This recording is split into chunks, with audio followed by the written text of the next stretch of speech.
Good morning students. आज अपने chapter Indian economy को हम आगे कंटिन्यू कर रहे हैं। Indian economy 1952-1990। तो जो अब तक हमने टॉपिक किया है उसमें हमने किया था कि कुछ एग्रेरियन रिफॉर्म्स जो थे वो किए गए थे इस टाइम पीरियड के अंदर। तो जिसमें बहुत इंपॉर्टेंट था लैंड रिफॉर्म, जिसको इंस्टीट्यूशनल रिफॉर्म्स भी बोला जाता है। और इसके अलावा क्या किया गया था, लैंड सीलिंग का क्रिएट किया गया था, कुछ रिफॉर्म्स किए थे। और साथ में क्या किया था, ग्रीन रेवोल्यूशन जो हम कर चुके हैं, राइट बेटे। आज इसके बाद एक अनदर टॉपिक है जो बहुत ही खास है हमारा, डिबेट ओवर सब्सिडीज।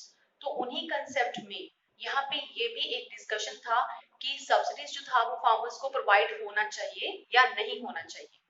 तो it is generally agreed that it was necessary to use subsidy to provide an incentive for adoption of new HYV technology by the farmers in general and the small farmers in particular। इसका क्या मतलब है? पहले तो ये topic क्या है, ये अनदर टॉपिक है। रिफॉर्म्स के अलावा कई बार हमारे पास 4 मार्क्स में या लॉन्ग क्वेश्चन में कई बार आ जाता है कि सब्सिडीज के ऊपर अपने जो स्टेटमेंट्स है वो क्लियर करो, या आपकी क्या व्यूज हैं, या क्या डिबेट थी उस टाइम के अंदर इकोनॉमिस्ट के अंदर, उनकी क्या क्या बहस चलती थी वो हमें बताना है। तो हम यहाँ पे क्या कर रहे हैं कि इस टॉपिक को कर रहे हैं, यहाँ पे क्या कह रहे हैं कि जनरली जो था ये चीज हम मानते थे, यहाँ पे ये चीज एग्री की जाती थी कि जो सब्सिडीज है वो दे देना चाहिए फार्मर्स को। ठीक है, किस चीज के लिए? To provide an incentive for adoption. किस चीज के लिए? ताकि वो न्यू एचवाईवी सीड्स को ले सके, उनके पास पहुंच सके। ठीक है, और टेक्नोलॉजी जो भी ये एचवाईवी सीड्स की टेक्नोलॉजी है वहां तक पहुंच सके फार्मर तक, by farmers in general and small farmers. और कौन से फार्मर्स तक? जो कि बहुत सिंपल साधारण या फिर बहुत छोटे फार्मर्स हैं, वहां तक हमारी जो टेक्नोलॉजी है एचवाईवी सीड्स की। तो एचवाईवी सीड का कनेक्शन किसके साथ है? ग्रीन रेवोल्यूशन के साथ।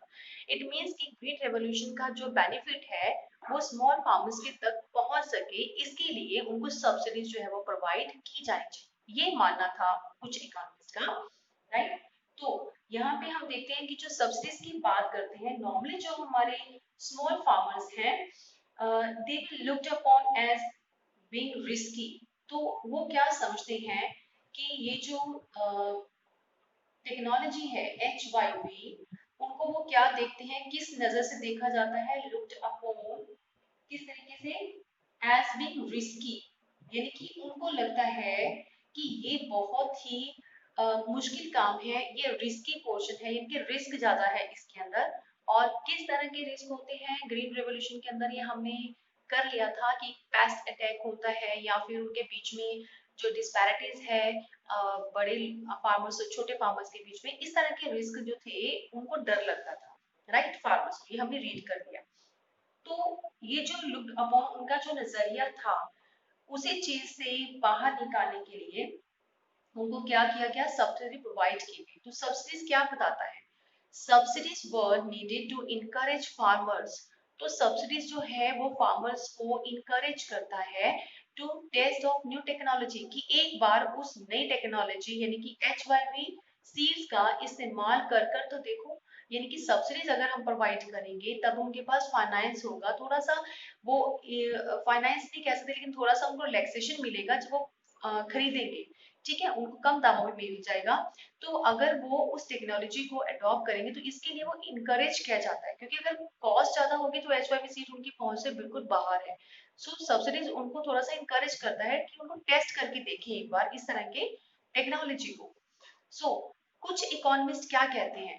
सम इकोनॉमिस्ट बिलीव इन दैट, किस चीज में बिलीव करते थे कि टेक्नोलॉजी जो है जब हमें लगेगा कि प्रॉफिटेबल हो गया, यानी कि जो हमें लगता है कि सब्सिडीज जो हम दे रहे हैं लोगों को, अब हमें बेनिफिट देना शुरू कर दिया कि टेक्नोलॉजी इज फाउंड प्रॉफिटेबल, कि अब हमारी तकनीक सही चल रही है, HYV सीड जो है वो लोग इस्तेमाल करना शुरू कर दिए हैं, जिस पर्पस के लिए सब्सिडी को हमने स्टार्ट कर रहे थे कि उनको एक टेस्ट का मौका मिल जाएगा।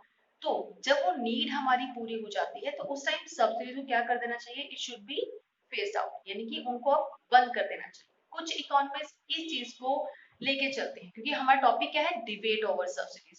तो कुछ इकोनॉमिस्ट का यही कहना था कि यहाँ पे उन सब्सिडीज को कुछ टाइम पीरियड के बाद बंद कर देना चाहिए जब हम वो बेनिफिट देने लगे। राइट।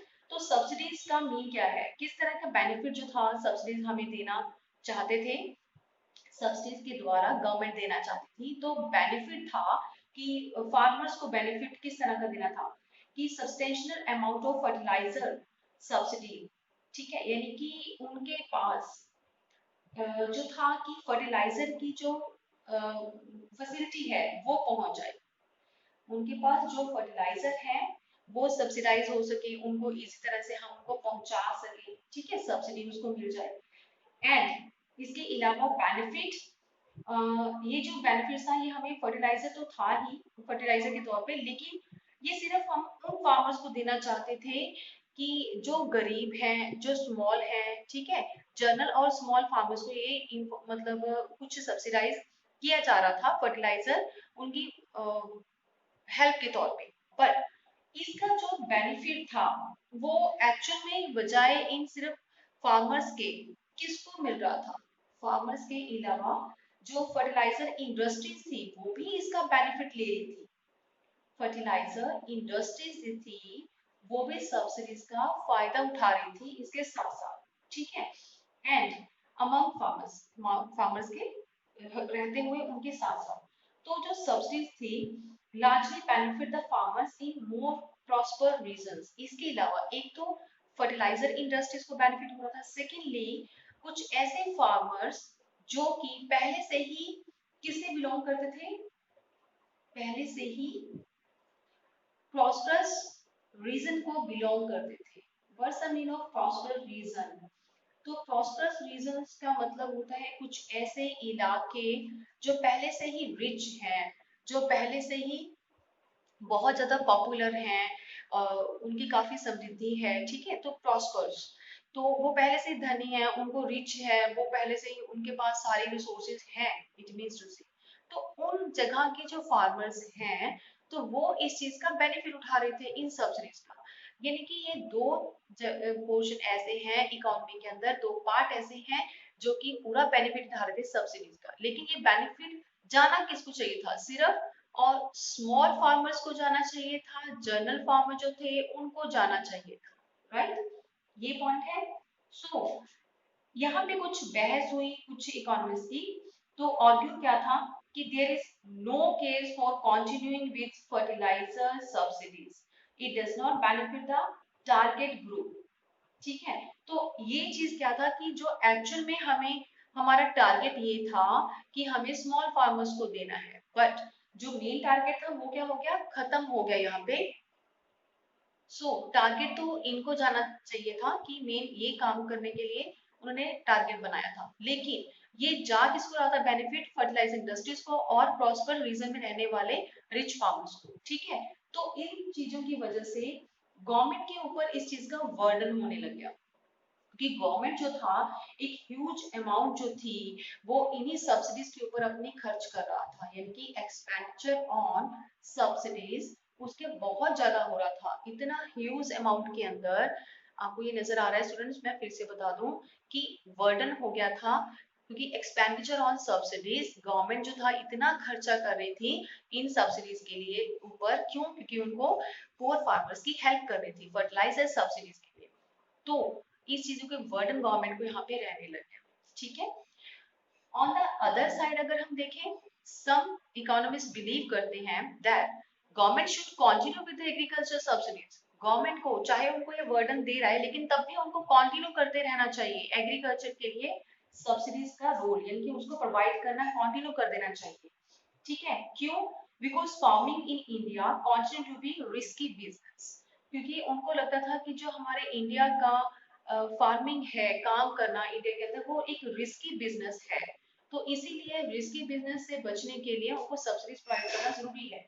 तो रिस्क किस चीज का है, क्योंकि ज्यादातर जो फार्मर्स है यहाँ पे वो बहुत ही ज्यादा गरीब है, पुअर है, और उनके पास प्रॉपर रिक्वायर्ड इनपुट ही नहीं है, रिक्वायर्ड इनपुट की क्या है उनके पास कमी है, तो रिक्वायर्ड इनपुट नहीं है, अब इसकी वजह से क्या है कि अगर हम उनको सब्सिडीज प्रोवाइड नहीं करेंगे, अगर हम सब्सिडीज प्रोवाइड नहीं करते तो इससे क्या हो जाएगा, इससे क्या होगा कि जो फार्मर्स हैं तो उनके बीच में इक्वालिटी क्रिएट हो जाएगी, ठीक है, बिग फार्मर्स और जो स्मॉल फार्मर्स हैं इनके बीच में क्या हो जाएगा, इक्वालिटीज जो है वो क्रिएट होना शुरू हो जाएगी, क्योंकि जो पुअर फार्मर्स हैं वो तो और गरीब होते जाएंगे बिकॉज ऑफ टू क्या कहते हैं उसको, एलिमिनेट द सब्सिडीज। अगर हम फार्मिंग के अंदर एलिमिनेट कर देंगे सब्सिडीज को तो इनके बीच में क्या हो जाएगी, डिस्पैरिटीज यानी कि इक्वालिटीज जो है वो ज्यादा डिसइक्वालिटीज हो जाती है दोनों के बीच में, ठीक है। तो इक्वालिटीज क्या होगी, खत्म हो जाएगी,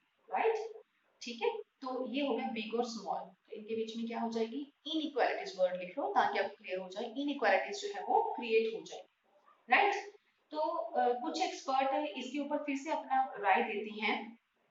उनकी अकॉर्डिंगली सब्सिडीज जो है are largely benefited to the fertilizer industry और पिग इंडस्ट्री। उनका ये मानना है, वो ये इस चीज के ऊपर, टर्म के ऊपर बहस करते हैं कि चाहे फर्टिलाइजर इंडस्ट्रीज बेनिफिट ले रही है, ठीक है, और चाहे बिग फार्मर्स जो हैं जो कि प्रॉस्पर्स रीजन के अंदर रह रहे हैं, बिग फार्मर इसका फायदा ले रहे हैं, तब भी इन सब चीजों के बावजूद भी तो जो गवर्नमेंट है उनको सब्सिडीज को बंद नहीं करना चाहिए, क्लोज नहीं करना चाहिए। तो क्या करना चाहिए, सिर्फ एक पॉलिसी नहीं बना लेनी चाहिए। उन्होंने पॉलिसी को करेक्ट करने के बारे में राय दी।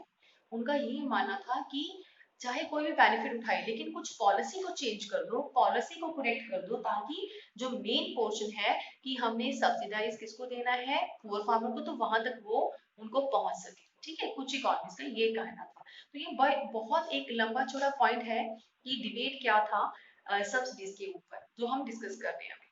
सो इसके बाद अगर हम 1960 की बात कर रहे हैं, उसके बाद का जो टाइम पीरियड था बेटे 1916 से 60 के बाद, Indian agricultural productivity had increased sufficiently to enable the country to be self sufficient. अब हमारे पास इतना फूड हो गया था कि हम खुद इनेबल हो गए थे, सेल्फ सफिशिएंट हो गए थे फूड ग्रेन के अंदर। तो ये एक बहुत बड़ी अचीवमेंट थी, प्राउड करने वाली हमारे इंडिया के लिए, ठीक है। तो इसके बाद ये एक अच्छा मौका था हमारे पास कि हमने फूड ग्रेन के अंदर क्या कर लिया, एक काबिलियत हासिल कर ली। तो इन चीजों के बावजूद भी कुछ नेगेटिव साइड भी थी इस चीज की, ठीक है। वो नेगेटिव साइड क्या दिखा रही थी, हमारी एग्रीकल्चर फील्ड के अंदर 65% जो पॉपुलेशन का 65% जो पार्ट है वो पॉपुलेशन का लगा हुआ है, राइट। 65% पॉपुलेशन हमारी कहाँ पे काम करती है, एग्रीकल्चर फील्ड के अंदर, राइट। बट इसके बावजूद भी तो ये जो काम करने वाला पोर्शन हम बता रहे हैं, तो इसमें हम ये करते हैं कि 1950 से लेकर 1990 तक के बीच का जो सफर हम दिखा रहे हैं, इस पूरे टाइम पीरियड के अंदर 65 से लेके इससे भी थोड़ी ज्यादा पॉपुलेशन जो है वो इस फील्ड के अंदर लगी हुई है, ठीक है। तो जो हमारा नेशन है, ये चीज हमें इकोनॉमिस्ट बताते हैं। इकोनॉमिस्ट ने ये चीज देखी कि the nation become more prosper the portions of GDP contributed by the agriculture as well as the proportions of population working in the sector decline considerably। इसका मतलब क्या हुआ बेटे, नॉर्मली हम बात करते हैं कि जब एक कंट्री डेवलप होने लगती है, ये हमने लास्ट वाले लेक्चर में किया था कि जब इकोनॉमी डेवलप होने लगती है तो एग्रीकल्चर फील्ड के अंदर जो जीडीपी का कंट्रीब्यूशन है बेटे वो क्या हो जाता है, डिक्लाइन हो जाता है ना। क्यों, क्योंकि उस टाइम हमारे जो अदर सेक्टर्स वो मूव ऑन हो जाते हैं, वो ज्यादा वर्किंग की पोजीशन में आ जाते हैं, ठीक है। तो ये हमने रीड किया था कंसेप्ट। अब यहाँ पे हम वही बात कर रहे हैं कि 65% पॉपुलेशन जो उस टाइम पीरियड के अंदर, इस पूरे टाइम के अंदर जो काम पे लगे हुए थे, तो कंट्रीब्यूशन जो है हमारा वहां से लोगों का जो है अभी भी उतने ही लोग काम पे लगे हुए हैं, ठीक है। 65% जो हमारा कंट्रीब्यूशन दिखा रहे हैं। तो जितना कंट्रीब्यूशन अगर हम कहीं बात करें पहले कि जो अगर कंट्रीब्यूशन डिक्लाइन करता है तो ये पॉपुलेशन जो 65% है तो वो तो वहीं के वहीं खड़ी है, स्टेबल है, तो वो तो कम नहीं हो रही है, स्टेबल, ठीक है। तो इट मीन्स क्या है कि अगर हमारा कंट्रीब्यूशन ही कम है तो वहां पे इतने लोग क्या कर रहे हैं, यानी कि उनका भी जो रोल है, वर्किंग है, वो कम हो जाना चाहिए। बट इस टाइम पीरियड के अंदर जो हमारा जीडीपी था वो लगातार गिरना शुरू हो गया था, जीडीपी तो कम हो रहा था बट जो वर्किंग पॉपुलेशन थी उस फील्ड के अंदर, population it was still there, ठीक है, तो वो वही बनी हुई थी। तो यानी कि कितना यहाँ पे डिफरेंस अगर हम देखें 1950 में जो पॉपुलेशन का पार्ट था, पॉपुलेशन थी, वो 67.5% पॉपुलेशन उस काम में लगी हुई थी, वर्किंग कहाँ पे, एग्रीकल्चर में। और 1990 में बात करें तो 64.9% पॉपुलेशन लगी हुई थी। इट मीन्स यहाँ पे कुछ ज्यादा चेंज नहीं आया। तो तभी हम यहाँ पे बात करेंगे कि पॉपुलेशन जो है वो ज्यादा काम पे लगी हुई थी एग्रीकल्चर की, उनको वहां से छोड़ के कौन से सेक्टर्स में जाना चाहिए, अदर सेक्टर की तरफ मूव करना चाहिए था। ओके, सो यहाँ पे क्वेश्चन ये अराइज होता है कि why was such a large proportion of population engaged in agriculture, although agriculture output could have grown with much less people working in the sector। तो इसको हम कैसे आंसरिंग करेंगे, तो इसका मतलब है कि पॉपुलेशन अभी भी एंगेज्ड है। क्वेश्चन का मतलब है कि अभी भी एंगेज्ड है ज्यादा लोग एग्रीकल्चर के साथ। तो हालांकि वहां पे एग्रीकल्चर जो आउटपुट है वो कम हो चुका है पहले के मुकाबले, ठीक है। तो इसका हम आंसर कैसे करेंगे, तो आंसर कुछ इस तरह से होगा कि जो हमारे अदर सेक्टर्स हैं, इंडस्ट्रियल एंड, इसका रीजन ये है because of industrial sector and service sector, service sector did not absorb the people working in agriculture। तो ये दो सेक्टर ऐसे हैं बेटे हमारे, जो कि हमारे एग्रीकल्चर सेक्टर के अंदर जो पॉपुलेशन है उसको एब्जॉर्ब नहीं कर पाते, यानी कि उनको एडजस्ट नहीं कर रहे हैं, टर्शियरी सेक्टर और सर्विस सेक्टर के अंदर। तो यही एक रीजन था कि अभी भी वहां पे 65% लोग जो थे एंगेज थे किसके साथ, एग्रीकल्चर फील्ड के साथ, हालांकि वहां पे जीडीपी डिक्लाइन हो रहा था उसके बावजूद, राइट। तो यहाँ पे नेक्स्ट में हम बात कर रहे हैं कि ये जो हमने अभी रीड किया है ये था कि डिबेट इस टॉपिक के ऊपर थी, ठीक है। तो यहाँ से एक क्वेश्चन खत्म होता है हमारा, एक कंसेप्ट खत्म होता है। बट यहाँ पे कुछ इकोनॉमिस्ट का मानना ये है कि ये जो हमने डिस्कस किया अभी कि इंडस्ट्री सेक्टर और ये सर्विस सेक्टर जो है एब्जॉर्ब नहीं करते थे पीपल्स को, वर्किंग को अपने फील्ड के अंदर, तो एक बहुत बड़ा फेलियर था ये वाली चीज। ये कंसेप्ट कई बार आ जाता है कि बिग फेलियर बताओ, तो एक ये बहुत बड़ा फेलियर था उस टाइम पीरियड के अंदर, ठीक है। कौन सी पॉलिसी के लिए, जो भी 1950 से 99 तक की जो पॉलिसीज बनी थी उसमें सबसे बड़ा ये ड्रॉबैक था, एक फेलियर था कि एग्रीकल्चर फील्ड के अंदर पर्संस अभी भी उतने ही काम पे लगे हुए थे जितने पहले लगे हुए थे, राइट। आगे चलता है एक बहुत ही इंपॉर्टेंट टॉपिक जो कि है प्राइजेस एज सिग्नल। तो प्राइजेस एज सिग्नल का मतलब क्या होता है, prices are signal about the availability of goods. तो यहाँ पे प्राइस क्या होता है, एक सिग्नल देता है किस चीज के लिए, कि कितने गुड्स अवेलेबल हैं। जैसे कि हमने प्राइस के बारे में पहले भी पढ़ा है कि प्राइसेस जो अगर इंक्रीज हो जाती हैं तो उसकी डिमांड क्या हो जाती है, डिक्रीज हो जाती है। व्हेनेवर प्राइसेस डिक्रीजेस तो डिमांड क्या हो जाती है, उसकी अप हो जाती है। ये कंसेप्ट हमने पढ़ा हुआ है।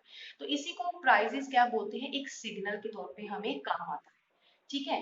कि हमें कितना प्राइस अगर ज्यादा है तो हमें सिग्नल मिल जाता है कि हमें डिमांड सोच समझ के करनी चाहिए, ठीक है। तो ये एक सिग्नल देता है हमें हर चीज के लिए।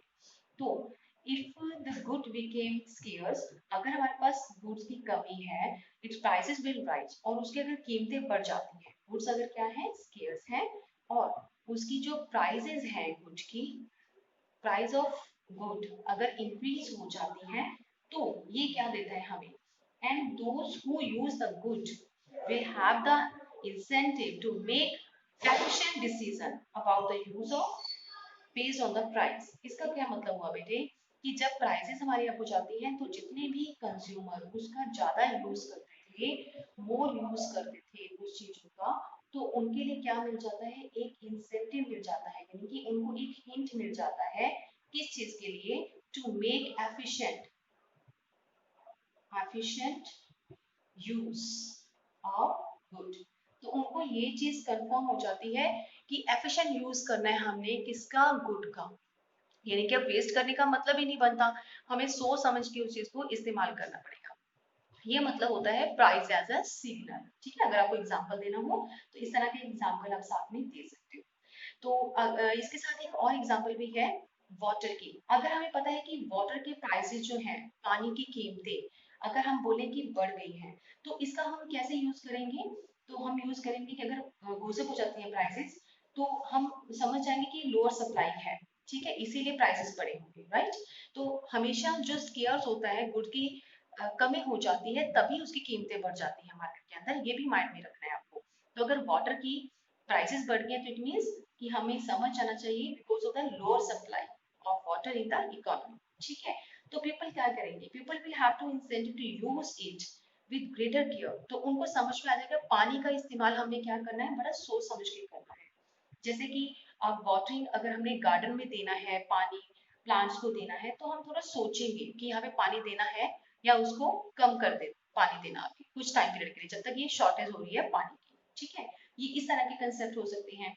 तो अगर मैं बात करूं पानी की जगह पे पेट्रोल की, यस, एग्जाम्पल एक और भी है कि whenever the price of petrol increases, अगर हम ये बोलें कि कीमतें बढ़ गई हैं पेट्रोल की, तो उस केस के अंदर and we blame it on the government. तो हम क्या करते हैं? सबसे पहले किसी भी चीज की अगर गुड्स बढ़ जाते हैं तो हम सीधा ब्लेम करते हैं गवर्नमेंट में कि गवर्नमेंट ने रेट बढ़ा दिया, चीज का रेट हाई कर दिए। But the increase in price, increase in the petrol prices या price of petrol reflect greater scarcity। तो ये सिर्फ उसकी कमी की वजह से होती है। तो हमें समझ जाना चाहिए कि काफी कमी हो चुकी होगी पेट्रोल की एंड द प्राइसेस राइज, तो इसी वजह से प्राइसेस बढ़े हैं। और प्राइसेस बढ़ना ही क्या दिखाता है? एक गुड सिग्नल है, हमें ये समझाता है that the less petrol is available, कि अब इकोनॉमी के अंदर पेट्रोल जो है वो काफी कम हो गया है, लेस हो गया है। ठीक है, ये चीज हमें समझाता है। तो फिर हमें क्या करना पड़ेगा?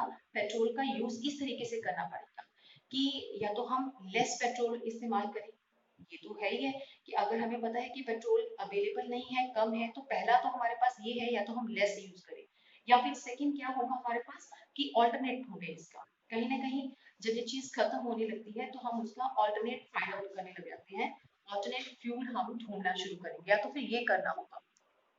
सो ये हमने एग्जाम्पल करी थी कि प्राइस एज सिग्नल हो तो हम किस तरह से उसकी एग्जाम्पल लेके बता सकते हैं। अब इसी प्राइस सिग्नल को हम सब्सिडीज के साथ अगर हम उसको अटैच करते हैं तो क्या आंसरिंग होगा हमारा? सब इकोनॉमिस्ट का कुछ अपने व्यू है, वो क्या कहते हैं कि subsidies do not allow prices to indicate the supply of a good. कि अगर सब्सिडीज हम किसी को देते हैं तो वो कभी भी प्राइस का जो रोल है वो पूरा नहीं होने देती। प्राइस क्या देता है? सिग्नल देता है। तो अगर सब्सिडीज हम प्रोवाइड कर रहे हैं तो प्राइस कभी अपना प्रॉपर सिग्नल नहीं दे पाएगा कि सप्लाई ऑफ अ गुड कितनी है, कम हो गई है या ज्यादा है, वो समझा नहीं पाएगा। कैसे? क्यों? ये रीजन क्या है यहाँ पे? सपोज अगर इलेक्ट्रिसिटी और वाटर में से किसी भी एक चीज की हम बात कर लें, अगर हम इलेक्ट्रिसिटी के ऊपर सब्सिडीज देते हैं या वाटर की हम सब्सिडीज प्रोवाइड करते हैं पर्सन्स को, तो उस केस में क्या होगा कि they will be used wastefully. ठीक है, दीज आइटम्स, तो वो प्रॉपर नहीं उसको इस्तेमाल करेंगे, हमने उनको सब्सिडीज प्रोवाइड कर दी तो वो उसको वेस्टफुली भी यूज कर सकते हैं without any concern of their scarcity. तो उनको तो पता नहीं है कि यहाँ पे सप्लाई इसकी कम है या ज्यादा है। अगर यहाँ पे सब्सिडी देते तो इट मीन्स उनको रियायत मिलेगी और वो इन चीजों का क्या करेंगे? मैक्सिमम से मैक्सिमम यूज करेंगे। सपोज कर लो अगर फार्मर को हम सब्सिडीज प्रोवाइड कर दें, तो सब्सिडीज के टाइम के अंदर कुछ ऐसा रीजन जहाँ पे कल्टीवेशन की जाती है क्रॉप्स की, तो वहां पे जितने भी फार्मर्स हैं वो कल्टीवेट करेंगे वाटर इंटेंसिव क्रॉप्स की। तो वाटर इंटेंसिव, यस, इसका भी कई बार 1 मार्क्स में क्वेश्चन आ जाता है कि वाटर इंटेंसिव क्रॉप्स क्या होती हैं? जिनको प्रोड्यूस करने में बहुत सारा पानी चाहिए, पानी की जरूरत होती है, रिक्वायरमेंट होती है। ठीक है, बहुत ज्यादा लार्ज मात्रा में रिक्वायरमेंट इन बल्क। तो बल्क क्वांटिटी के अंदर या लार्ज क्वांटिटी के अंदर हमें इसकी रिक्वायरमेंट होती है। तो फार्मर्स क्या करते हैं, जब उनको हम सब्सिडीज प्रोवाइड कर देते हैं तो उस केस में वो क्या करते हैं, ऐसे ही कल्टीवेशन करना शुरू कर देते हैं जिसको पानी ज्यादा चाहिए होता है। ठीक है, क्योंकि उनको पता है कि सब्सिडीज तो मिल ही रहा है हमें वाटर के ऊपर। तो if water is supply free, अगर उनको मिल जाता है, तो water resources in that region में बी स्केर्स, तो वहां पे पानी का ज्यादा इस्तेमाल करेंगे। और हो सकता है कि उन रीजन्स के अंदर पानी पहले ही कम हो, वाटर सप्लाई पहले ही कम हो रही है, तो उनका ज्यादा इस्तेमाल करेंगे तो ये क्या हो जाएगा, ज्यादा दिक्कत वाली बात हो जाएगी। ठीक है, तो अगर हम उनको सोच समझ के सब्सिडीज प्रोवाइड करेंगे तो ऑटोमेटिकली वो वाटर इंटेंसिव जो क्रॉप्स हैं वो नहीं प्रोड्यूस करेंगे, वो उसकी जगह पे सिंपल जनरल जिसपे पानी कम लगता है ऐसी क्रॉप्स को ही प्रोड्यूस करना पसंद करेंगे अगर हम सब्सिडीज ना दें तो। ठीक है, इसके अगेंस्ट अगर हम बात करें तो सेकेंड है कि अगर फर्टिलाइजर की ही हम बात कर रहे हैं, ठीक है, या पेस्टिसाइड्स की बात कर रहे हैं, पेस्टिसाइड्स, तो ऐसी चीजों के ऊपर अगर हम सब्सिडीज दे देते हैं, ठीक है, क्या देते हैं उनको, हम सब्सिडीज प्रोवाइड कर देते हैं, तो फिर इसका क्या इम्पैक्ट पड़ेगा, तो रिजल्ट ये होगा कि वो ओवर यूज करेंगे रिसोर्सेज का, which can be harmful to the environment. ज्यादा से ज्यादा फर्टिलाइजर यूज करने लगे फार्मर्स, पेस्टिसाइड्स का भी ओवर यूज करने लगे, तो ओवर यूज जो होता है वो हर चीज के लिए क्या होता है, काफी डेंजरस होता है, काफी हार्मफुल होता है। ठीक है, तो अगर उनको फ्री में मिल रहा है पेस्टिसाइड तो वो और ज्यादा उसको यूज करते हैं, स्प्रेड करते हैं अपनी फसलों के ऊपर, तो वो हार्मफुल हो सकता है कई बार। ठीक है, तो इस तरह हमने एग्जाम्पल लिए हैं दो तीन, जो कि हमें यहाँ पे ये दिखाते हैं कि जो सब्सिडीज अगर हम प्रोवाइड करते हैं तो मेन रोल जो है वो स्केर्सिटी का शो करने का वो खत्म हो जाता है, क्योंकि प्राइस बढ़ने से क्या होता है, हमें समझ में आता है कि इस चीज की कमी है तो ही हम प्राइसेस बढ़ाते हैं। ठीक है, बट अगर हम उसको सब्सिडीज के साथ लेके चले तो प्राइसेस बढ़ाने या ना बढ़ाने से कोई फर्क नहीं पड़ता, क्योंकि उनको समझ में आ रहा है कि सब्सिडीज हमें मिल रही है, रियायत मिल रही है, तो उसका एक्स्ट्रा यूज जो है वो करते हैं, जो कि कई बार हार्मफुल भी होता है।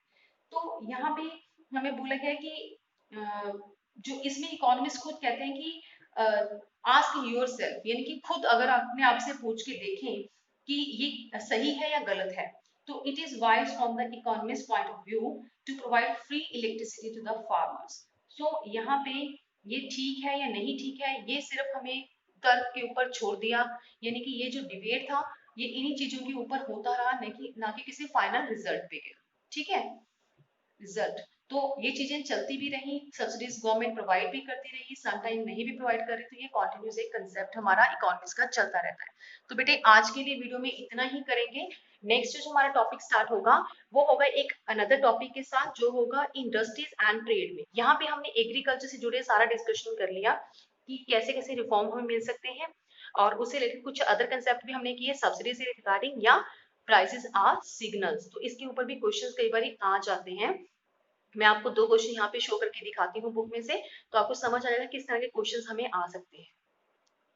बेटे क्वेश्चन नंबर 14 है, why subsidies encourage farmers to use new technology, right, तो they are a huge burden on government finance. तो अगर हम सब्सिडीज को लोगों को इनकरेज करने के लिए सब्सिडी प्रोवाइड करते हैं तो they are a huge burden, तो वो गवर्नमेंट के ऊपर बर्डन कैसे डल जाता है फाइनेंस का, तो आपने इसमें डिस्कस करना है the useful of subsidies in the light of this impact. तो हम टॉपिक ये कर चुके हैं, आप सब्सिडीज के फायदे भी बताओगे, क्योंकि उसमें H5V सीड्स और वो जो इनपुट्स हैं फार्मर्स ले सकते हैं, स्मॉल फार्मर्स को बेनिफिट होता है, फर्टिलाइजर पेस्टिसाइड को वो यूज कर सकते हैं, काफी कंसेप्ट हमने किए, ये इसके फायदे हैं। बट ये एक और उन्होंने एक जो उनका लुकिंग अपॉन रिस्की अगर वो समझते थे तो उनको समझाने के लिए कि इनकरेज भी करते हैं, ये सही है, लेकिन ये वर्डन है ये भी हमें समझ में आ गया, क्योंकि इसका इस्तेमाल कुछ अदर पर्सन भी कर रहे हैं। ठीक है, तो नेक्स्ट क्या था 15th, why despite the implementation of green revolution 65% of our population continue to be engaged in the agriculture sector till 1990। इतना इम्प्लीमेंटेशन जो था ग्रीन रेवोल्यूशन का, उसके बावजूद भी 65% पॉपुलेशन अभी भी एग्रीकल्चर फील्ड के अंदर बनी हुई है। क्यों? क्योंकि अदर सेक्टर जो है हमारे वर्किंग पर्सन को, एग्रीकल्चर से जुड़े वर्किंग पर्सन को एब्जॉर्ब ही नहीं करता। तो इस तरह से कुछ कंसेप्ट है जो हम नोट डाउन कर सकते हैं आंसर के अंदर। ठीक है बेटे, तो आज के लिए वीडियो में इतना ही काफी है। तो नेक्स्ट जो है हम उसमें करेंगे टॉपिक में, और नेक्स्ट टॉपिक रहेगा हमारा इंडस्ट्रीज से जुड़ा हुआ कंसेप्ट, कि इंडस्ट्रीज में क्या क्या हमें उसमें देखने को मिला, इंडस्ट्रियलाइजेशन सिस्टम कैसा था, उसमें कैसे सुधार हुए, पॉलिसीज का क्या इम्पैक्ट पड़ा। Okay students.